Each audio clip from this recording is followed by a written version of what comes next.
ہمیں دعویٰ نہیں تنہا نباہی دوستی ہم نے، ہمیں دعویٰ نہیں تنہا نباہی دوستی ہم نے، محبت کو سنبھالا ہے کبھی تم نے کبھی ہم نے۔ اور اس وقت ہم دونوں گروپ کے لوگ ایک دوسرے کی محبت میں یہاں پر بیٹھے ہوئے ہیں۔ آئیے مصطفیٰ جان رحمت، سرور کائنات، فخر موجودات، نبی مکرم، شفیع معظم صلی اللہ علیہ وآلہ وصحبہ وسلم کی بارگاہ قدس میں درود و سلام کا نذران عقیدت پیش کریں اور پڑھیں۔ اللہم صلی علی سیدنا و مولانا محمد معدن الجود والکرم و آلہ کرام اجمعین۔ رفیقان گرامی قدر، چونکہ یہ جلسہ دستار حفظ کے حوالے سے منعقد ہے، اس لیے میں نے سوچا کہ آپ کے درمیان قرآن کریم کے حوالے سے کچھ باتیں عرض کروں، شاید کہ رفتہ رفتہ لگے آپ سب کے ہاتھ۔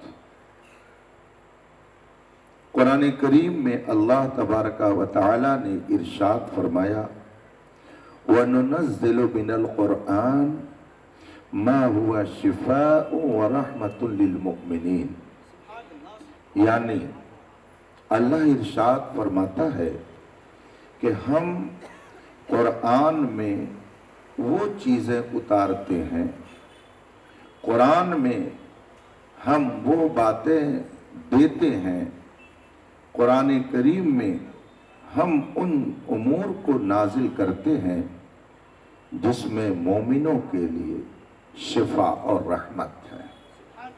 وَنُنَزِّلُ مِنَ الْقُرْآنِ مَا هُوَ شِفَاءٌ وَرَحْمَةٌ لِلْمُؤْمِنِينَ، اہل ایمان کے لیے اس میں شفا ہے اور اہل ایمان کے لیے وہ سراپا رحمت ہے۔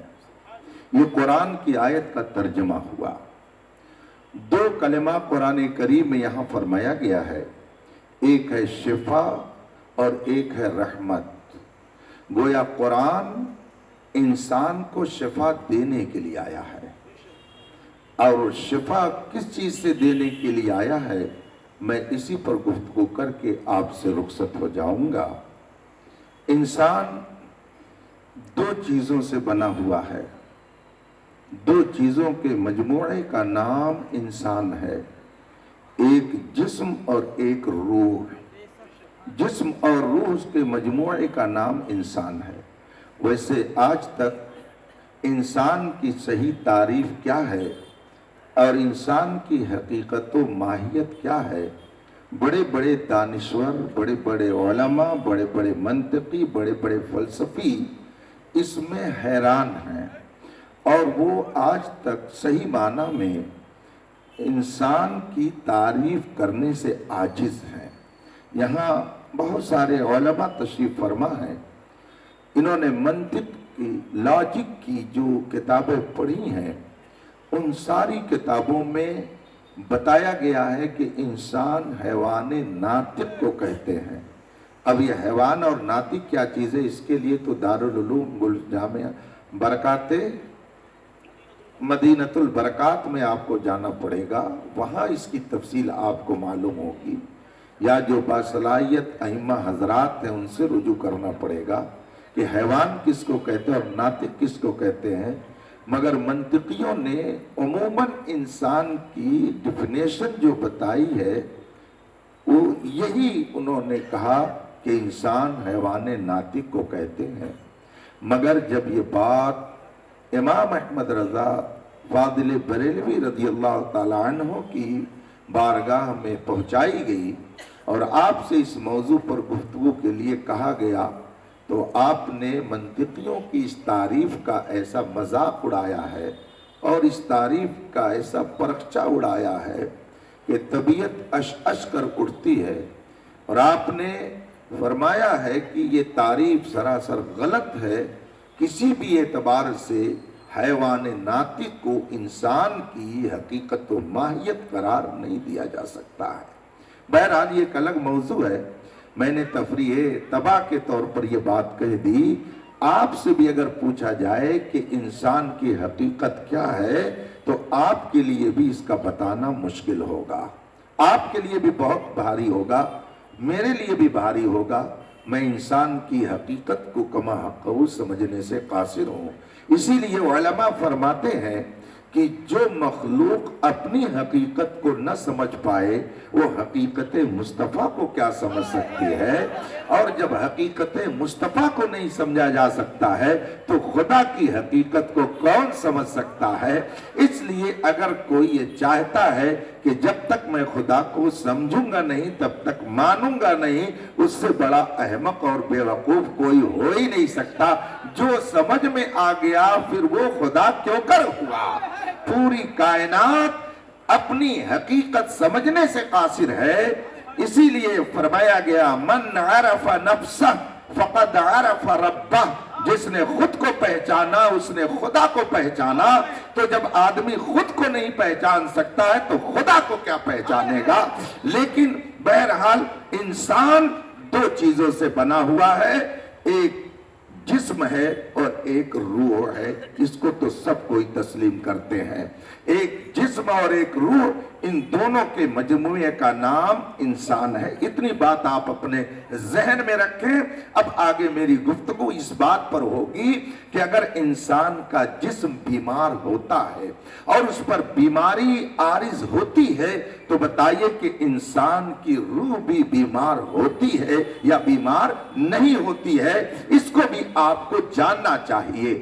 یہ تو آپ سب تسلیم کرتے ہیں کہ انسان کا جسم بیمار ہوتا ہے، اور یہ بھی آپ کو معلوم ہے کہ بیماریاں جو جسم کو عارض ہوتی ہیں ان بیماریوں کے درجات الگ الگ ہیں۔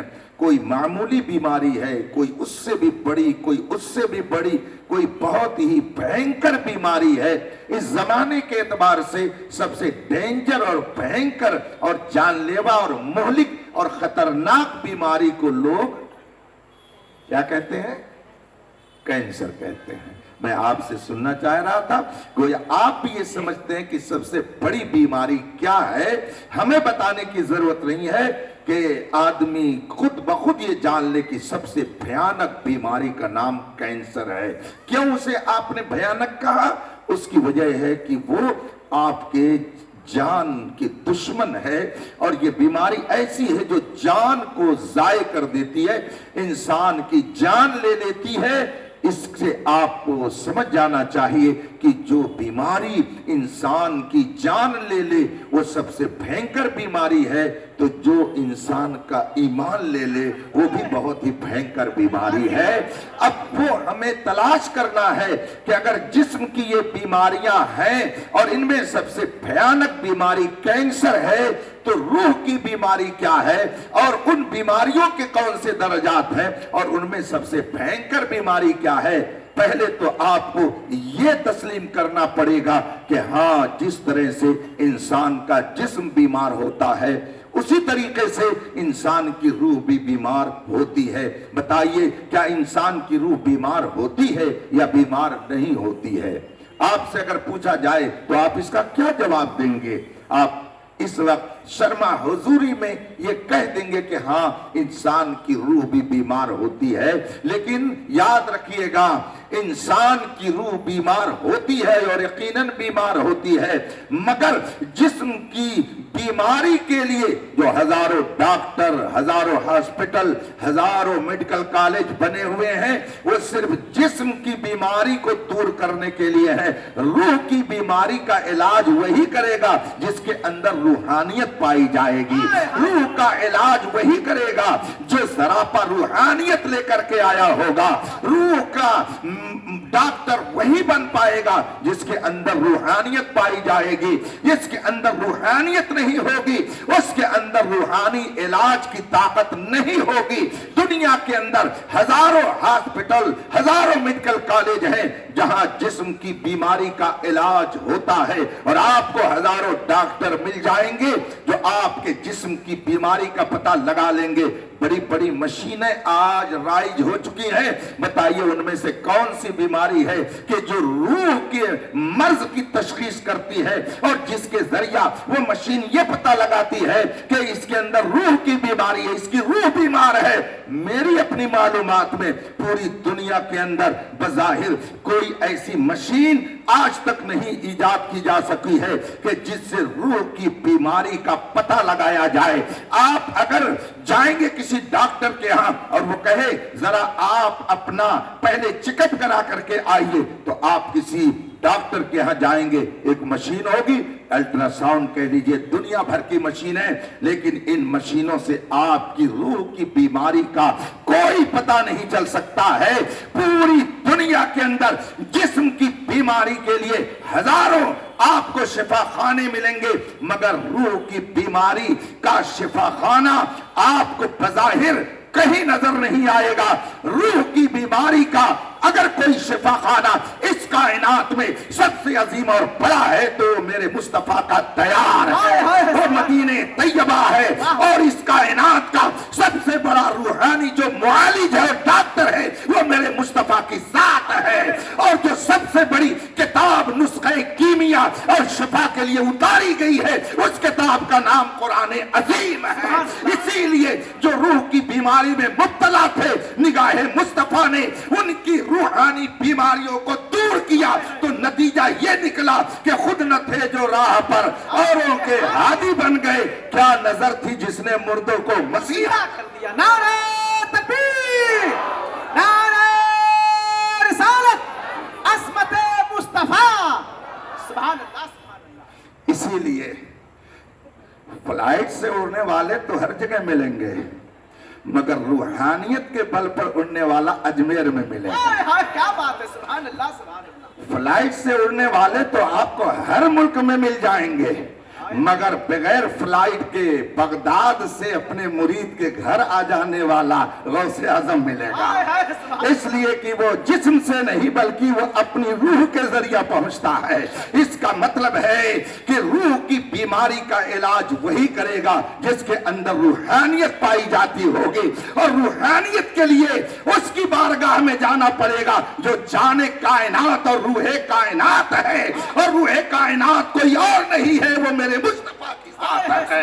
اسی کو تو اعلیٰ حضرت نے فرمایا وہ جو نہ تھے تو کچھ نہ تھا۔ یہ جسم ہے، چہک رہا ہے، مہک رہا ہے، لہک رہا ہے۔ ہمارے ناظم اجلاس صاحب کہتے ہیں ہاتھ اٹھا کے نعرہ لگاؤ، ذرا یوں نعرہ لگاؤ، لیکن اگر اس جسم سے روح نکل جائے تب کیسے لگائیں گے؟ کیسے لگائیں گے؟ اس کا مطلب ہے ہاتھ یہ حرکت میں ہے مگر کیریکٹر ہاتھ کا نہیں ہے، کیریکٹر روح کا ہے۔ کچھ لوگ کہتے ہیں جو دنیا سے چلے جاتے ہیں وہ سنتے کیسے ہیں؟ میں ایسے لوگوں سے عرض کرتا ہوں کہ اگر کان سنتا ہے، اور آگے تھوڑا سا اور کہہ دیتا ہوں، اگر کان سنتا ہے اور آنکھ دیکھتی ہے، زبان بولتی ہے، تو میرے بھائیوں آپ بتاؤ کہ جب انسان کی روح نکل جاتی ہے تو ایسا تو نہیں کہ کان کاٹ لیا جاتا ہے، ایسا تو نہیں کہ آنکھ نکال لی جاتی ہے، ایسا تو نہیں ہے کہ اس کی زبان کاٹ کے الگ کر دی جاتی ہے۔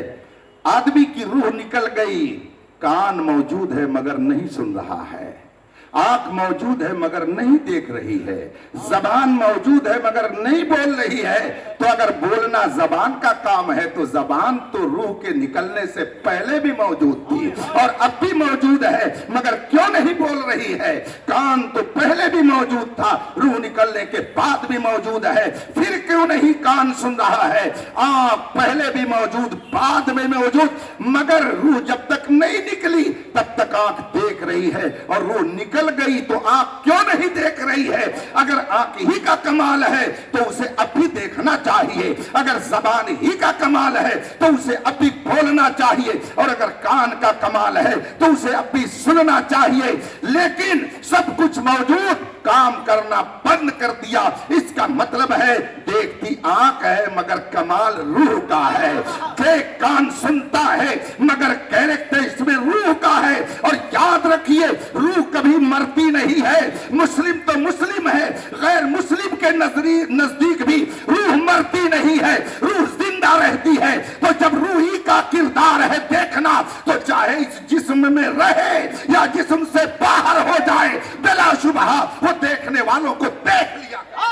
نعرہ تکبیر، نعرہ رسالت، اصلاح معاشرہ کانفرنس، حضور تاج الفقہا۔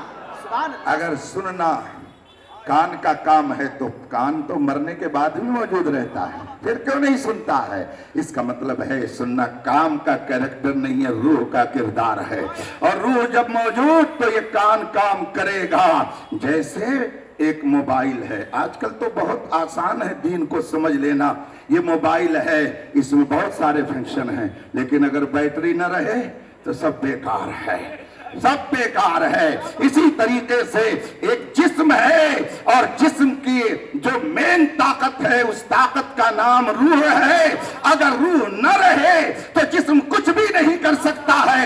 اسی طریقے سے اس کائنات کی روح میرے مصطفیٰ ہے، مصطفیٰ نہ رہے تو کائنات نہیں۔ سبحان اللہ، سبحان اللہ۔ اسی لیے امام احمد رضا نے فرمایا، بہت ہی اعتماد اور یقین کے ساتھ فرمایا، تو زندہ ہے واللہ، تو زندہ ہے واللہ، میری چشم عالم سے چھپ جانے والے۔ انسان کا جس طرح سے جسم گندا ہوتا ہے، جسم مریض ہوتا ہے، ایسے انسان کی روح بھی مریض ہوتی ہے۔ ہوتی ہے کہ نہیں ہوتی؟ ہوتی ہے۔ تو جیسے جسم کی بھینکر بیماری کا نام کینسر ہے وغیرہ وغیرہ، یہ سب جاننا ہو تو ڈاکٹر کے پاس جائیے۔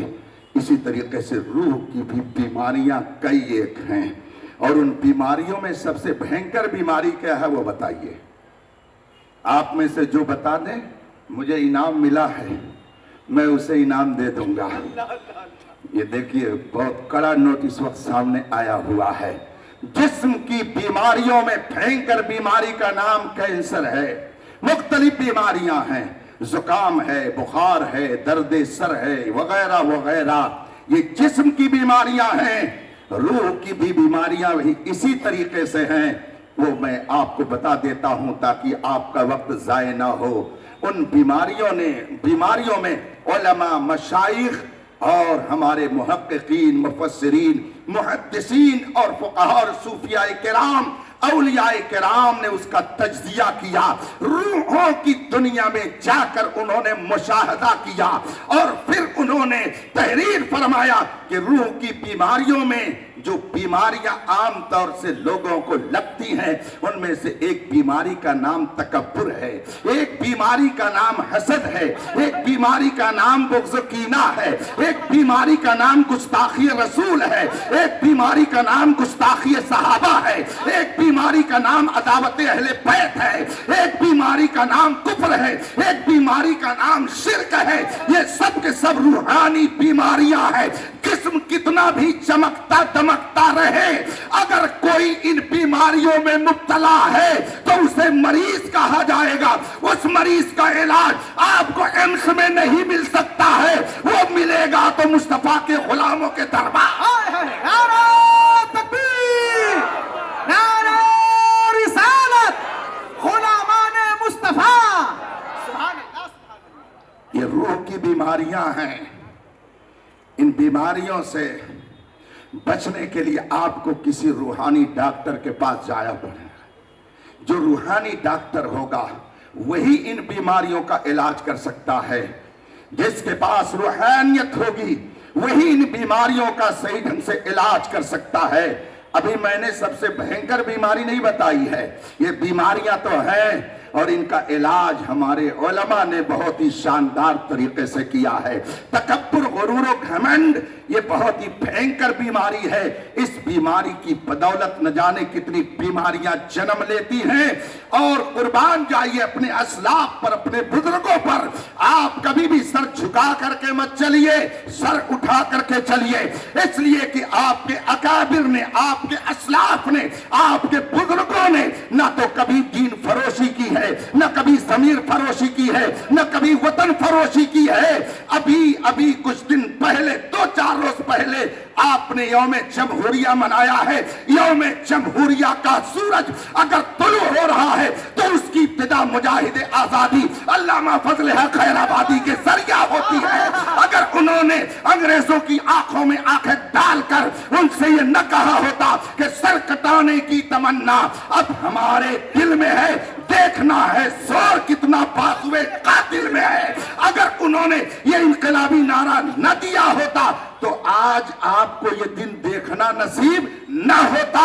یہ آپ کے اسلاف کی محنتوں کا نتیجہ ہے کہ آپ آزادی کا سانس اطمینان سے لے رہے ہیں۔ بے شک، سبحان اللہ سبحان اللہ۔ اپنے اسلاف کی کتابیں پڑھیے، ان کے کارنامے پڑھیے، ان کی تعلیمات پڑھیے۔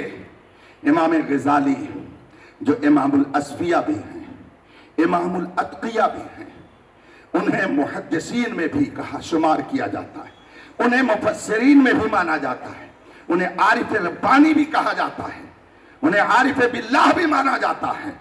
حضرت سیدنا امام غزالی ہیں، یہ بڑی باعظمت شخصیت ہے، پروقار شخصیت ہے۔ ان شخصیتوں نے پوری دنیا کے حالات کا جائزہ لے کر کے بیماریوں کی تشخیص کیا اور ان کا علاج پیش کیا ہے۔ امام غزالی جو صوفیوں کے امام ہیں، امام الاصفیاء والاتقیاء ہیں، اپنے زمانے کے متقیوں کے سرخیل اور پیشوا ہیں۔ امام غزالی تکبر کرنے والوں کا تجزیہ کرتے ہیں اور پہلے یہ فرماتے ہیں کہ تکبر آتا کیسے ہے، گھمنڈ آتا کیسے ہے۔ فرماتے ہیں جب کسی کے پاس دولت آتی ہے تو غرور آتا ہے، پھر فرماتے ہیں جس کے پاس حسن آتا ہے تو اسے غرور آتا ہے، فرماتے ہیں جس کے پاس علم آتا ہے اس کے پاس غرور آتا ہے۔ اب آگے علاج کرتے ہوئے ہتھوڑا چلا رہے، آپریشن کرتے ہیں اور فرماتے ہیں اے اپنی دولت پر ناز کرنے والے، جو دولت تیرے ہاتھ میں ہے بتا یہ دولت کل کس کے پاس تھی؟ کیا تو بتا سکتا ہے کہ 4 سال پہلے یہ دولت کس کے پاس تھی، 4 سال کے بعد یہ دولت کس کے پاس ہوگی؟ امام غزالی فرماتے ہیں اے اپنی دولت پر گھمنڈ کرنے والے، آج جو دولت تیرے ہاتھ میں ہے جس کی وجہ سے تو دولت مند ہے، نظر اٹھا کر کے دیکھ تو تجھے معلوم ہوگا یہ دولت کل کسی اور کے پاس تھی اور کل کسی اور کے پاس رہے گی۔ جو چیز اتنی عارضی ہو اس چیز پر گھمنڈ کرنا یہ کسی عقل مند کی شان نہیں ہو سکتی ہے۔ امام غزالی آگے ارشاد فرماتے ہیں علم آتا ہے تو لوگوں کے اندر الا ماشاءاللہ گھمنڈ آتا ہے کہ میں تو بہت قابل ہوں، میں بہت شاندار عالم ہوں، میں بہترین خطیب ہوں، میں شاندار نقیب اجلاس ہوں، میں بہترین مفتی ہوں، میں تو بہت شاندار شیخ طریقت ہوں، میں بہترین انجینئر ہوں، میں بہترین ڈاکٹر ہوں، منہ بنا کر کے بیٹھا رہتا ہے۔ یہ غرور کی ایک نشانی ہے۔ امام غزالی فرماتے ہیں اے اپنے علم پر گھمنڈ کرنے والے، یہ تو بتا کہ تو جنت میں جائے گا کہ جہنم میں؟ کیا بات ہے؟ اتنے لوگ بیٹھے ہوئے ہیں، ذرا بتائیے کون جنت میں جائے گا کون جہنم میں؟ کس کو اپنے بارے میں معلوم ہے؟ ہمیں تو نہیں معلوم ہے بھائی۔ وَحِبُّ الصَّالِحِينَ وَلَسْتُ مِنْهُمْ لَأَلَّ اللَّهَ يَرْزُقُنِي صَلَاحًا، میں نیک تو نہیں ہوں، ہاں نیکوں سے محبت کرتا ہوں، ہو سکتا ہے کہ اس کی بدولت اس کے صدقے میں اللہ مجھے بھی نیکی کی توفیق عطا فرما دے۔ نیک تو نہیں ہوں، جنتی کارنامے نہیں ہیں۔ سرکار مفتی اعظم ہند نے کتنے شاندار انداز میں ارشاد فرمایا ہے میرے اعمال کا بدلہ تو جہنم ہی تھا، میں تو جاتا میرے سرکار نے جانے نہ دیا۔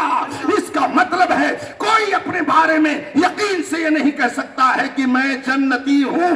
یہ جملہ تو صرف صحابہ کے لیے بولا جائے گا۔ صحابہ کے بارے میں قرآن کہتا ہے وَكُلًّا وَعْدَ اللَّهُ الْحُسْنَى، اللہ نے اپنے محبوب کے تمام صحابہ سے جنت کا وعدہ کر لیا ہے، وہ تو قطعی جنتی ہے۔ مگر آج ہم میں سے کوئی نہیں کہہ سکتا کہ میں جنتی ہوں، یہ بالکل کنفرم ہے۔ آپ میں سے کوئی اگر ہو تو کھڑا ہو جائے، ہم سب لوگ اس کا دیدار کر لیں گے، زیارت کر لیں گے، اپنی آنکھوں میں نور بھر لیں گے۔ کوئی ہے آپ میں سے؟ امام غزالی رضی اللہ تعالیٰ عنہ فرماتے ہیں اے اپنے علم پر گھمنڈ کرنے والے، میں ان سب کو شامل کر لے رہا ہوں اس میں، ایسا نہیں کہ آپ سے الگ کر کے ان کو دیکھ رہا ہوں، میں اس میں خود شامل ہوں۔ میں یہ نہیں جانتا میرا ٹھکانہ کیا ہے. ہاں اتنی بات ضرور ہے کہ نیکوں کی محبت کی بدولت یہ ضرور امید رکھتا ہوں کہ میرا بھی ٹھکانہ سرکار کے کرم سے نیکوں کے ساتھ ہوگا. آپ بھی یہی امید رکھتے ہوں گے کہ نبی کے صدقے میں جنت ملے گی, مگر کوئی کنفرم کر کے آج یہ نہیں کہہ سکتا کہ میں جنت ہی میں جاؤں گا. ہے کوئی آپ میں سے؟ کوئی نہیں ہے. ادھر کا بھی وہی حال ہے, کوئی نہیں جانتا. کسی کو علم نہیں ہے کہ ہمارا ٹھکانہ جنت ہے یا جہنم ہے. امام غزالی فرماتے ہیں اے اپنے علم پر گھمنڈ کرنے والے, تیرا علم کتنا زیادہ ہو گیا ہے کہ تو جب اپنے انجام کو نہیں جانتا تو تیرا علم ابھی اس قابل نہیں ہے کہ تو اس پر گھمنڈ کرے, اس پر تو ناز کرے. جب تجھے اپنے انجام کا علم نہیں ہے تو کتنا بڑا تیرا علم ہے, کتنا تو قابل ہے کہ اپنے علم پر گھمنڈ کرتا ہے. جب تجھے اپنے انجام کی خبر نہیں تو تیرا علم اس قابل نہیں ہے کہ جس پر ناز اور گھمنڈ کیا جائے. امام غزالی آگے فرماتے ہیں اے اپنے حسن و جمال پر گھمنڈ کرنے والے, ہینڈسم ہو گیا, خوبصورت ہو گیا, اپنی جوانی کی روانی میں تو نے خدا کے دربار میں جانا, خود کو اپنے طور پر تو نے بھلا دیا ہے. تو جانا چاہتا ہے مگر تیرا حسن تجھ کو روک رہا ہے. میں تو ایسا ہوں. اور آج کل تو بے حیائی کا بازار اتنا گرم ہے کہ اگر بچیاں بیوٹی پارلر میں جاتی ہے تو جاتی ہے, لونے بھی وہاں پہ جاتے ہیں اپنے حسن کا تماشا دکھانے کے لیے. امام غزالی فرماتے ہیں اے اپنے حسن پر گھمنڈ کرنے والے, اگر تجھے 1 مہینہ کنٹینیو بخار آ جائے تو تیرے حسن کا سارا بخار اتر جائے گا. امام غزالی فرماتے ہیں اے اپنے حسن پر گھمنڈ کرنے والے, اگر تجھے 1 مہینہ مسلسل بخار آ جائے تو تیرے حسن کا بخار اتر جائے گا. اور اگر کوئی تیرا شیدائی رہا ہو جو تیرے حسن پر فریفتہ تھا, اگر تو 1 مہینہ بخار زدہ رہے تو تیرا شیدائی بھی تیری طرف دیکھنا گوارا نہیں کرے گا. امام غزالی فرماتے ہیں جو اتنی عارضی اور ناپائیدار چیز ہو اس پہ تو گھمنڈ کرتا ہے, تیری عقل کہاں چلی گئی ہے. امام غزالی نے بیماریوں کا علاج کر کے بہت شاندار طریقے سے ایک عظیم کتاب ترتیب دی جس کا نام ہے مکاشفۃ القلوب. اس کتاب کو پڑھنے کے بعد روحانی بیماریاں دور ہوتی ہیں اور انسان روحانیت کے اعلیٰ درجے پر پہنچنے کے قابل ہو جاتا ہے. روح کی بیماریاں بہت سب ہیں مگر سب سے بھینکر بیماری کیا ہے آپ بتائیں گے؟ حضرات بس اسی کو میں آپ کے سامنے رکھتا ہوں. بتائیے, چلیے ذرا مکہ شریف کی پرنور وادیوں میں چلتے ہیں. عالم تصور میں آپ مکہ شریف پہنچ جائیے. تصور کی دنیا بڑی دور تک پھیلی ہوتی ہے. آپ تصورات میں مکے پہنچیے, تصورات میں مدینہ پہنچیے, تصورات میں بغداد پہنچیے, تصورات میں کربلا معلی پہنچیے, تصورات میں نجف اشرف پہنچیے, تصورات میں آپ اجمیر شریف پہنچ جائیے, دہلی شریف پہنچ جائیے, احمد آباد شریف پہنچ جائیے, جہاں پہنچ جائیے, اس پہ کوئی روک ٹوک نہیں ہے. اس وقت تصورات میں مکہ شریف پہنچیے. جب میرے آقا صلی اللہ علیہ وسلم نے سب سے پہلے مکے کے لوگوں کو جمع کر کے فرمایا تھا خدا ایک ہے, میں اس کا رسول ہوں, اسے ایک مانو, قابل عبادت لائق عبادت صرف وہی ہے, میں اس کا رسول ہوں. پھر آپ یہ بتائیے کہ مکے کے لوگوں نے ابتداً کیا جواب دیا تھا؟ انہوں نے رسول پاک کی اس آواز پہ لبیک کہا تھا یا مخالفت کی تھی؟ آپ سب لوگ علماء سے سنتے رہتے ہیں کہ انہوں نے مخالفت کی, اور صرف مخالفت ہی نہیں کی بلکہ رسول پاک کو تکلیف دینا بھی شروع کر دیا.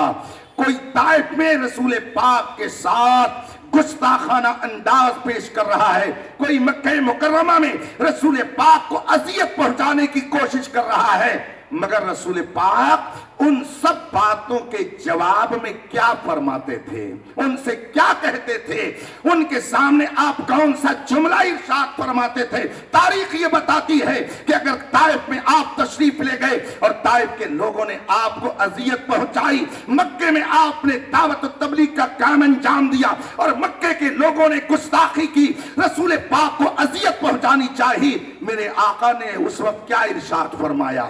جملہ جو تاریخ اور حدیث کی کتابوں میں ہے وہ یہ: اللہم اہد قومی فإنہم لا یعلمون، اے اللہ میری قوم کو ہدایت دے دے اس لیے کہ ان کے پاس علم نہیں ہے۔ اس کا مطلب ہے کہ اگر کوئی کفر کرتا ہے تو جہالت کی بنیاد پر، اگر کوئی شرک کرتا ہے تو جہالت کی بنیاد پر، اگر کوئی نبی کی گستاخی کرتا ہے تو جہالت کی بنیاد پر، کوئی اہل بیت کی توہین کرتا ہے تو جہالت کی بنیاد پر، کوئی صحابہ پر تبرہ کرتا ہے تو جہالت کی بنیاد پر، کوئی تکبر کرتا ہے تو جہالت کی بنیاد پر، بغض و کینہ اگر کسی کے اندر آتا ہے تو جہالت کی بنیاد پر۔ ساری بیماریوں کی جڑ جہالت ہے، یہ سب سے بڑا مرض ہے۔ اس کے علاج کے لیے قرآن نے سب سے پہلے جو نسخہ دیا وہ ہے اقرا۔ اقرا پڑھو، جب تم قرآن پڑھو گے تو بیماریاں دور ہو جائیں گی اور تمہارا دل مثل آئینہ چمکتا نظر آئے گا۔ یہ قرآن کریم ہے جو شفا کے لیے ہے۔ لوگوں نے سمجھ لیا مغرب کے وقت مسجد کے دروازے پر پہنچ جاؤ، بچے کو لے کر کے اور ہر نمازی سے گزارش کرتے جاؤ ذرا پھونک دیجئے، پھونک دیجئے، وہ پھونکتے چلے جاتے ہیں، ان کو شفا ملتی چلی جاتی ہے۔ یہی شفا ہے، یہ بھی شفا ہے مگر یہ جسمانی شفا ہے۔ قرآن کریم روح کی بیماریوں کو دور کرنے کے لیے نازل ہوا۔ خدا کا کرم ہے، اس کا فضل و احسان ہے کہ کفر و شرک کی بیماری میں ہم اور آپ مبتلا نہیں ہیں۔ اس کا مطلب ہے کچھ علم ضرور ہمارے پاس ہے، اسی لیے ہم ان بیماریوں سے دور ہیں۔ اور اگر اور کوئی بیماری پائی جاتی ہے تو ابھی ہمیں علم حاصل کرنے کی ضرورت ہے۔ جو جتنا علم حاصل کرتا جاتا ہے اس کی روحانیت یوں ہی پاکیزہ ہوتی چلی جاتی ہے، اور پھر جب روح مکمل پاکیزہ ہو جاتی ہے تو دل کے آئینے میں ہے تصویر یار، جب ذرا گردن جھکائی دیکھ لی۔ صحابہ، اولیاء کرام، بزرگان دین، یہ اپنے آپ اس طرح پاکیزہ تھے، ان کی روح اتنی پاکیزہ تھی کہ خدا کے کرم سے وہ جدھر جاتے تھے، جدھر رخ کرتے تھے، لوگوں کے دل کی دنیا کو پاکیزہ کر دیا کرتے تھے۔ آپ قرآن کا مطالعہ کریں، قرآن پڑھیں، قرآن پر عمل کریں۔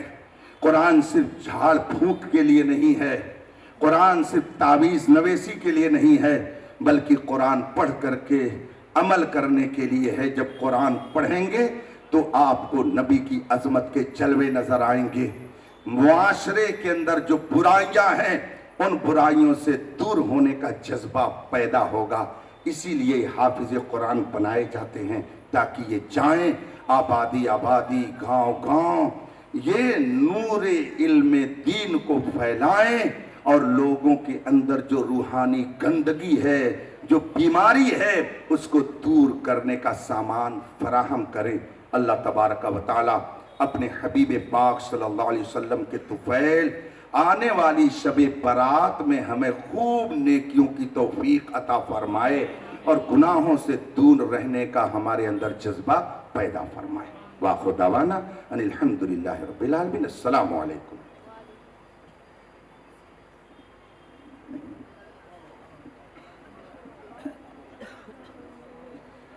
مصطفیٰ جان رحمت